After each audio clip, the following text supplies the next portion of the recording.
এ কদম দেখিস না পাঁচ ফালে কত পানি, কলুং যে ফাঁসি জালটা নিয়ে আয় এতে বসাই। ফাঁসি জাল আমি পোষা হালামু, তাও তোর কথা মতে ফাঁসি জাল বসামু না। ফাঁসি জাল বসাই আমি, আর তোরা খাস মাছ দিয়া ভাত। এ কই মুই হেলাই খাইছং তখন ভাগ দিলুম। হারামজাদা, তরকারি দিবার ছায়া দুইটা পুঁটি মাছ দিছে, ওই ঘন্টার মাছ না খাইলাম। এ হইছে দিছং যে তাই ভালা। এ কদম কয়দিন থাই তোর ফাঁসি জাল কুতি বসাইছ রে, বিছরিয়ে পাং না। তোর জ্বালায় আমি পলায়া পলায়া কোনে কোনে ফাঁসি জাল বসাই, মাঝে মাঝে আমি তুই বিছরাই পাই না। হারামজাদা, তুই আমার কম লস করছাস। ফাঁসি জালের পয়সায় এবার তোর উঠান হারি নাই। ই মুই হে একদিন নিছং, বাকি কয়দিনের মাছগুলো কি করলো? ওই খাচ্চর, তোর জ্বালায় আমি এমন জায়গায় ফাঁসি জাল বসাই, ব্যাং আর হাফ ছাড়া কিছুই পড়ে না। ওই দিন এক জায়গায় বসাইছি, ৭২টা ব্যাং উঠছে আর একটা হাফ। মন কয় রাসেল ভাইবারে উঠলো নাকি। তারপরে কেমনে সাফ করলো? খাইকিরে ভাই, ওই কথা আর কইস না। জাল হুমুস্তা ফালাইয়া দিয়ে আইছি নদীতে। হায় রে লস রে, অতি চালাকের গলায় দড়ি। বাইরে হায় রে পানি হইছে চতুর্মুড়া। হয় রে, এই মাতাউরির বগলের মানুষগুলোর কি যে দুর্দশা। মেকআপ করা সেরি গুন্ডার নাগাল। কে মেকআপ করা চেংড়ির সাথে মাতাউরির মানুষের সাথে কি সম্পর্ক? কবিয়ে কইছে মেকআপ করা নারী আর মাতাউরির আশপাশের ঘর বাড়ি দুইটারে জন্য পানিয়ে বিপজ্জনক। বাহ, চমৎকার একটা কথা কছিস রে, মনে কয় চুমে খাং। তুই হলি আমার শরম করে। তোর নেত্রা গালত কাই চুমে খায়। ওই মুখে আমি ফেল লাভলি মাহি, তো কই ফেল লাভলিয়ে মাহা লাগবে, ফেয়ার এন্ড লাভলি আর মাইকের পাইবেন নহস। তুই যাই কইস রে ভাই, আমার মনে পড়লে আত্মাটা ছান্নত কইরা উঠে।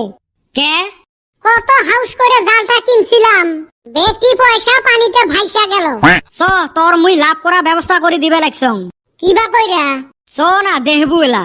না, তোর পাঁচ ধইরা বহুতবার লস খাইছি, আগত কোয়ান লাগবো। এ চাইরো ফালে রিলিফের চাউল দিবে লাগছে। চ বস্তা নিয়ে বেড়ামু, যেতে পামু অতে থাকি গোটামু। হয় ভাই, পাইলে তাও অল্প উপকার হইব। আচ্ছা, কালকাও বলে রিলিফের চাইল আনছাস। মুই তো আজকে 5 দিন থাই লাগি আছং। শুনলাম তুই বলে 6 জনের চাইল নিয়ে আইছাস। তোমার বাইতে না মানুষ 3 জন। এ তোমরা 3 জন যে সারাদিন মোর সাথে বেড়ান, তোমরাও তো মোর পরিয়ালের মতন না। হারামজাদা, পরিয়াল মারাইছাস। তগরে বাইতে আমরা কোনোদিন হাত ভিজান হারলাম না। হাত আর ভিজেস কে, একদিন যাস গাঁয়ে ধুয়ে দি মেলা। হাই রে খাচ্চুর রে। চো তাড়াতাড়ি চাউল ফুরেল। এই হারামজাদা গুলের কেনা দেখায় নাই। ভাবছিলুম অল্প নাও চলাইবার জামু, কুতি যে যায়া আড্ডা মারবে লাগছে। ও কাহা কুতি যান? না কইস রে বাউ, এই বানপানির সময় আগত কত রিলিফ দিছিল, এলাকে না রিলিফের দেখায় নাই।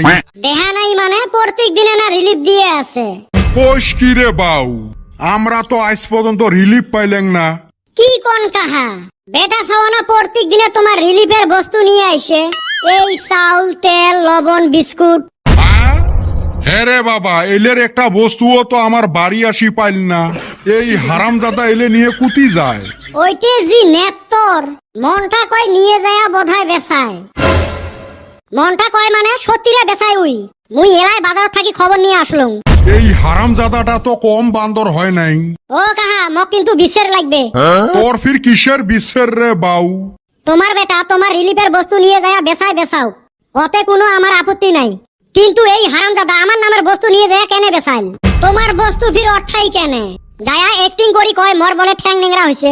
মুই তো এইফালে খবরে পাং না, মোর বস্তু নিয়ে আসি বেচায়। এটের জ্বালায় মুই গাঁয়ের মধ্যে মুখ দেখাইবে রে পাং না। র আজকে আসুক খালি বাড়িত, এটের চরম বিচার হবে। তোমার কত বিচার দেখিলেন? না, এইবার রিলিফের চাউল নিয়ে গন্ডগোল করছে, এটের মুই ঠ্যাঙের গাটা ভাঙাইম।